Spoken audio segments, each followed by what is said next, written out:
여러분 안녕하세요. 네 번째 영명입니다. 3월 16일 방송을 시작하겠습니다. 시장이 한번 쭉 하고 흔들거렸죠. 장대 음봉을 찍어주면서 크게 흔들거렸으나 결국은 2주짜리 보이시죠? 단기 이동평균선의 지지를 딱 받으면서 아랫꼬리, 매수세가 들어오면서 현재 건강한 조정을 보이고 있습니다. 자, 이때 강한 상승, 완전히 슈팅이 나오죠? 옆으로 살짝 기다가 이동평균선의 지지를 받아주면서 쭉 상승해 나왔어. 그러면서 건전한 차익 실현 물량이 나오고 있습니다. 조금 더 빠져도 상관없어요. 워낙에 상승, 옆으로 상승, 옆으로 상승이 나왔기 때문에 건전하게 차익 실현 물량이 나오면서 올라가는 게 조금 더 건강해 보입니다. 자, 그러면서 이더리움, 얘도 차익 실현 물량이 쭉 나오고 있죠. 그러면서 얘는 일주일짜리도 깼고 2주짜리도 깼다가 매수세가 들어오면서 현재 차익 실현 물량이 오늘도 나오고 있습니다. 그러나 계속 말씀드리죠. 건강한 조정이다. 그리고 이더리움과 이더리움 클래식의 알트코인의 폭발 장세가 예정되어 있습니다. XRP도 보겠습니다. 얘 또한 아랫꼬리를 강하게 달아주고 있습니다. 보시다시피 장대 음봉이 나왔으나 아랫꼬리를 쭉 달아주면서 매수세가 들어오면서 여기 이동평균선의 지지를 받고 있죠. 시장에 대한 키 맞추기 또한 진행되고 있다. 이더리움 클래식 마찬가지 똑같이 현재 똑같은 흐름이에요. 거의 이런 흐름입니다. 이 일주일짜리하고 2주일짜리 이동평균선 다 깼어. 비트코인만 제외하고 현재 이러면서 차익 실현 물량이 나오고 있다. 여기 상승권에 대한 물량이 나오는 겁니다. 그러면 여기를 다시 돌파하려면 이 정도의 물량은 나와주면서 또 가야 되겠지요. 자, 그러면서 더 큰 상승을 위한 도약이다. 더 큰 상승을 위한 건전한 건강한 조정이다. 이렇게 보시면 정리가 될 것 같습니다. 자, 도지코인도 현재 그 근방에서 상승이 쭉 나오다가 옆으로 살짝 기면서 요 부근에 있죠. 거래량이 터지면서 상승 나왔다가 쭉 하락해 있죠. 다시 상승 물량이 나와야만 됩니다. 차트가 거의 다 비슷하게 생겼죠. 비트코인 캐시도 마찬가지입니다. 현재 이 상태. 그리고 네오도 마찬가지죠. 이 상태. 시바이누도 마찬가지. 자, 이 상태에 있어요. 자, 요렇게 돼 있죠. 요 상태에 여기 깨면 또 밀릴 수도 있어. 얘는 워낙에 단기간에 급등이 나왔기 때문에. 그러나 시나리오 1 큰 관점에서 본다면 이 물량을 소화할 확률이 무척 높습니다. 자, 파일코인도 한번 봐보겠습니다. 파일코인도 아직까지 차익 실현 물량이 나오고 있어. 여기 이동평균선의 지지를 받아주고 있죠. 그러면서 건전하게 차익 실현 물량이 나와주고 있다. 차익 실현 물량이 좀 길게 나와주면 이 물량 소화하고 갈 겁니다. 큰 그림에서는 얘는 사실 보이지도 않는 가격대 갈 겁니다. 체인링크도 마찬가지죠. 자, 건전하게 차익 실현 물량이 현재 나와주고 있다. 그럼 이럴 때마다 저점이 올라가잖아요. 저점이 올라간다, 고점이 올라간다. 이게 상승 추세입니다. 추세가 이어지고 있죠. 그렇죠? 굉장히 시장이 사실상 강합니다. 왜냐? 단순한 유행과 패션이 아니다. 거스를 수 없는 문명의 대전환이기 때문입니다. 에이다 또한 마찬가지 흐름이고요. 폴카닷도 현재 마찬가지 흐름이야. 얘는 다만 얘도 파동이 굉장히 강합니다. 그쵸? 요렇게 기울기가 강하죠? 공급 부족 경고음, 국제유가 $80 넘어섰다. 뭔 말이야? 4개월 만에 $80 뚫은 벽 뚫은 유가.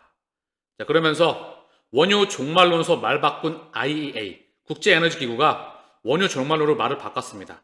친환경 전환 때보다 석유 안보가 중요하다.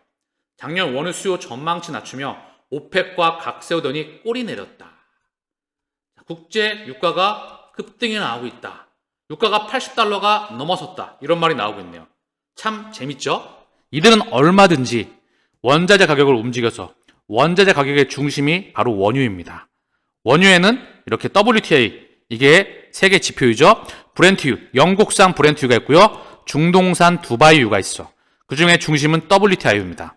어쨌든 얘네가 다시 뛰고 있다. 얘네가 움직이면 뭐가 움직이죠? 따라오는 비철금속. 비철금속에는 구리, 납, 아연, 알루미늄 있죠? 또 따라오는 곡물 가격. 당연히 에그플레이션은 피할 수 없는 거대 흐름입니다. 이상기후로 인해서. 이런 게 같이 움직이는 거야. 그럼 뭐죠? 얘네가 이걸 또 움직여버리면 연준의 기준금리 인하는 또 뒤로 물러가겠죠. 또 개인들의 참전이 또 헷갈리는 거야. 그런데 가격은 먼저 끌어올려놨어. 그럼 뭐죠? 이들은 아직까지 개인들의 참전을 원하지 않는다.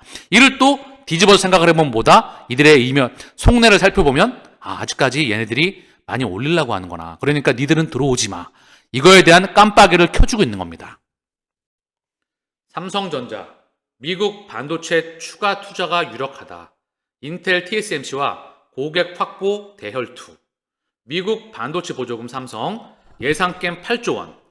TSMC보다 10억 달러가 많아서 추가 투자 움직임에 화답. 삼성전자가 미국 반도체 지원법에 따라서 8조 원 안팎의 보조금을 받을 것으로 알려졌다. 비슷한 시기에 미국에 공장을 짓고 있는 대만 TSMC의 예상 50억 달러를 뛰어넘는 규모이다. 자, 지금 이 이야기는요, 파운드리 전쟁입니다. 자, 그러면서 인텔, 삼성전자, TSMC, 얘네가 특히 삼성전자, TSMC가 전 세계 파운드리의 절대적인 지배자입니다. 50%가 넘어갈 것 같아요. 여기에 삼성전자가 2위인데 1위와의 격차가 너무 커. 인텔은 사실상 한 5, 6위? 근데 얘네가 자국 내 기업들의 지금 특히 미 정부의 지원과 마이크로소프트, 기타 등등의 다국적 대기업들의 지원을 받아가면서 인텔이 부상하고 있고요. 마이크론, 세계 3위의 메모리 반도체 사이죠. 얘네 또한 지금 HBM, 고대역폭 메모리에서 또 투자가 집행되면서 앞서가고 있다. 이런 와중에 지금 파운드리 수요를 잡기 위해서 현재 전쟁에 나가고 있는 겁니다. 즉 생존을 위한 혈투를 펼친다는 거죠. 미국 시장을 확보하기 위해서. 우리도 그러면 투자자이죠. 우리는 미래를 보고 투자하는 투자자입니다. 과거와 현재를 기반으로 해서 미래에 투자하는 사람들이야. 미래를 정확히 읽어야 되겠죠. 그쵸? 그게 가장 중요합니다. 앞으로가 어떻게 되느냐? 앞으로가 지금 좋은데 앞으로 좋아지느냐? 지금 안 좋은데 앞으로 좋아지느냐? 지금 그냥 그런데 앞으로 좋아지느냐? 이거를 예측하는 게 투자의 핵심입니다. 깊은 사항은 제가 멤버십에서 깊게 펼쳐드리고 있어요. 현미경처럼 돋보기처럼 크게도 보고 작게도 보고 미시로도 보고 거시로도 보고 종합적으로 입체적으로 연결시켜서도 보여드리고 있습니다. 멤버십에 참여하시면은요, 다양한 정보야 많은 내공을 키우는데 본인의 투자 근력과 마인드와 실력을 키우는데 많은 도움이 될 거라 자신합니다. 800만 원짜리도 3시간 만에 완판되었다. 2030, 20대, 30대가 이것에 푹 빠졌다. 중장년층 전유물 패키지 여행 2030에서도 인기이다. 자, 그래서 증권가 흑자 전환 성공한 여행사 3사가 올해 실적은 더 좋을 것이다. 그러면서 하나투어, 모두투어 이런 애들이 지금 실적이 더 좋아진다. 이런 이야기가 나오고 있는 겁니다. 모두투어 그리고 뭐 하나투어. 그럼 이게 뭐가 뜻하는 바일까요? 제가 지난번에 말씀을 드렸죠. 다시 한번 경제를 리바이벌 시킨다. 돈도 왔다 갔다 하고 실물 경제도 왔다 갔다 하고 이 와중에 자산 시장도 일시적으로 돌리는 겁니다. 아시겠죠? 언제까지? 경제가 무너지기 직전까지 버블을 돌리는 겁니다. 그런데 유가 급등을 또 내세워서 헷갈리게 만든다는 거죠. 금리 인하가 뒤로 밀릴 거야. 근데 금리 인하가 좋은 시그널일까요?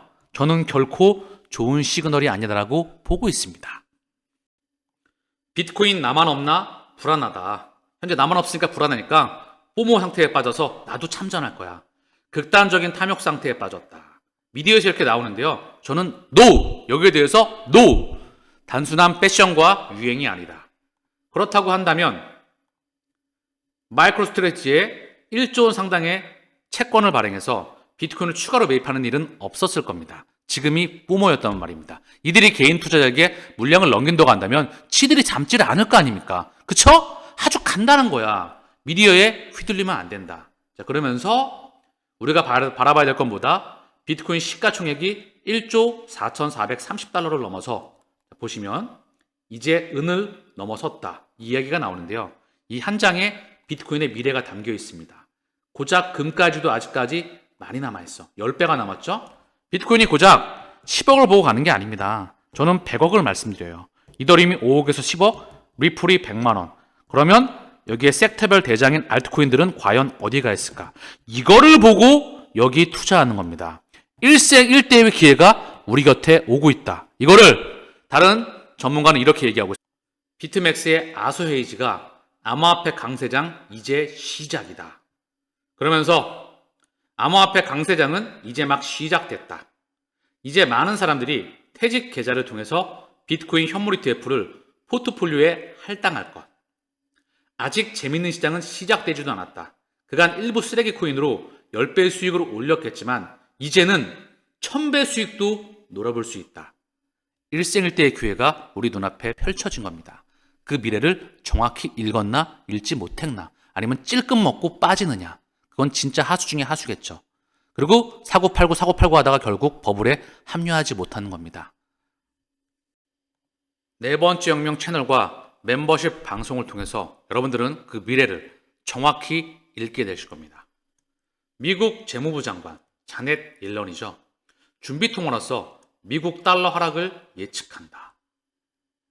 미국 재무장관은 달러와 화제에 대해 언급을 하면서 달러에 대한 우려를 표시했습니다. 시간이 지남에 따라 국가의 보유량에서 다른 자산의 비중이 점진적으로 증가할 것으로 예상해야 됩니다. 이는 다각화하려는 자연스러운 욕구입니다. 그러나 아직까지 달러는 단연코 지배적인 준비자산이다. 그러면서 달러의 보유량이 전 세계 준비금에 차지하는 비중이 8% 감소했습니다. 이러한 감소로 인해서 브릭스의 수와 지원이 늘어나고 있습니다. 더욱이 블록체인은 미국 달러에 의존하고 있는 더 많은 국가들에게 이를 포기할 것을 요청하는 등 탈달러화 계획을 추진하고 있다. 러시아는 디지털 자산을 무역에 사용하는 법에 서명하였다. 자, 이것들이 다 일괄적으로 톱니바퀴 돌아가듯이 움직이는 겁니다. 달러의 주인이 범지구를 지배할 때, 달러와 유로화의 주인이 범지구를 지배하는데 이 에너지의 축을 바꾸는 겁니다. 달러에 미국의 수명이 다했어. 미국을 통해서 도시화와 고령화가 수명이 다했다는 거죠. 유럽도 이미 수명이 다했어. 그럼 어디서 맛있게 먹을 수가 있을까요? 그 위치를 브릭스로 옮기는 겁니다. 그리고 중국, 러시아, 브릭스, 중동, 아세안, 아프리카 이쪽으로 옮긴다. 그리고 여기에 새로운 혈관망을 뚫어버렸다. 혈관망이 블록체인 분산 원장으로 연결된다. 그걸 하기 위해서 러시아가 우크라이나를 침공합니다. 그리고 물가는 급등하죠. 그리고 연준은 이때다 싶어서 미친 듯이 베이비 스텝, 빅 스텝을 넘어선 자이언트 스텝을 단행합니다. 실물 경제는 박살이 나고 무너지기 직전이죠. 그 와중에 지금 버블이 일어나고 있습니다. 그리고 얘를 드디어 터트리겠죠. 터트리고 새로운 문명을 만들 겁니다. 이런 미래를 정확하게 읽는 거를 배우신다는 겁니다. 아시겠죠? 점을 제대로 찍고 지도를 제대로 찍고 라인에 따라 걸어가는 게 가장 중요하다는 거. 2010년 남아공에 이어서 올해 사우디, 이란, 아랍에미리트, 이집트, 에티오피아가 추가돼서 10개국이 된 브릭스는 총 인구 35억 명, 전 세계 인구의 45%, 약 50%, 전 세계 GDP의 세계 경제 28%, 약 30%의 거대 집합체입니다. 올해 의장국을 맡은 러시아는 브릭스 가입 신청국이 30국에 이른다고 주장하였다. 에너지의 축이 대전환하고 있는 겁니다. 자, 그러면 사실상 새로운 망은 연결되고 있어요. 브릭스의 대장이죠. 중국입니다. 이 중국 중심의 실시간 결제망인 CIPS예요. 여기 보시면 미국과 유럽, 동양과 서양이 다 참여하고 있습니다. 중국의 5대 국유은행, 중국공상은행, 건설은행, 얘네가 다 참여하고 있고요. 여기 보시면 바로 CT, HSBC, 달러와의 주인, 유럽 최대 은행이자 영국 넘버원인 HSBC, 스탠다드 차타드, DBS, 싱가포르 최대 은행이죠. 세계 최대 디지털 뱅크이자 도이치뱅크, 독일 최대 은행 BNP 파리바, 오스트레일리아 뉴질랜드 뱅킹 그룹. 자, 그러면서 미쯔비시, 미즈호, 일본의 넘버 원, 투. 자, 그리고 JP 모건. 이들이 여기 다 참여하고 있습니다. 미쓰이 스미토모, 일본 3위, JP 모건은 세계 넘버원이라 봐도 무방하죠. 그렇죠? 얘네가 여기 다 죄다 참여하고 있다. 미국과 유럽과 중국과 범지구가 하나로 연결되고 있다. 그게 바로 새로운 스위프트 2.0 망입니다. 스위프트의 1세대가 주인이었죠. 걔네가 달러와 유로화의 주인이었다.